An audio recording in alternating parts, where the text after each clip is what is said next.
ายสบตาเหมือนเจ้าตั้งใจเข้ามาดื่มสุราเป็นเพื่อน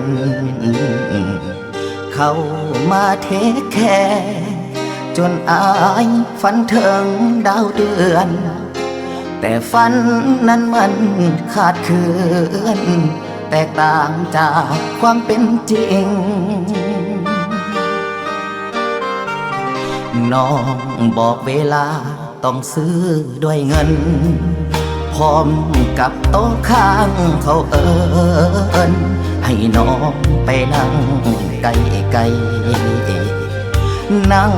ดื่มกับเขาสิเอาสัวโมงเท่าใด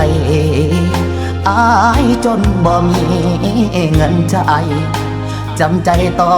งหลบสายตาผู้สาวพี่เจ้าเป็นดอกฟ้ากลางใจ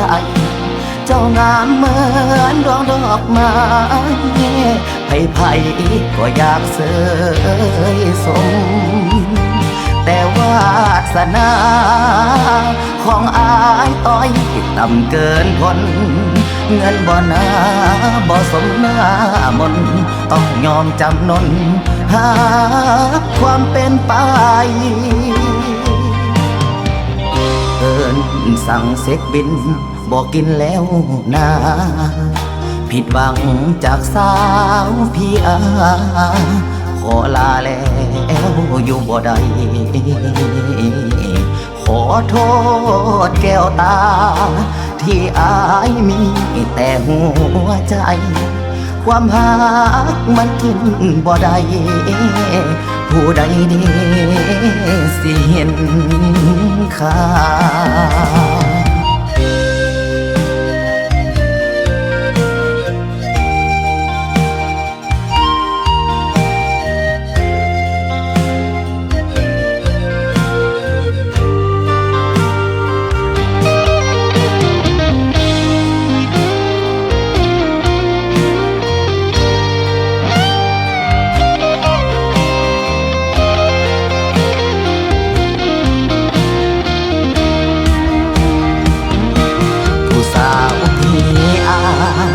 เจ้าเป็นดอกฟ้า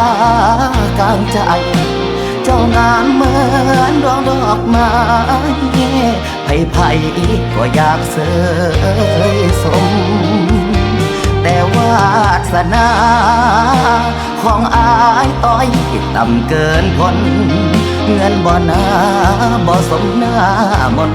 ต้องยอมจำนนหาความเป็นไปเอิ้นสั่งเซ็กบินบอกกินแล้วนะผิดหวังจากสาวพี่ขอลาแล้วอยู่บ่ได้ขอโทษแก้วตาที่อายมีแต่หัวใจความหักมันกินบ่ได้ผู้ใดดีสิเห็นค่า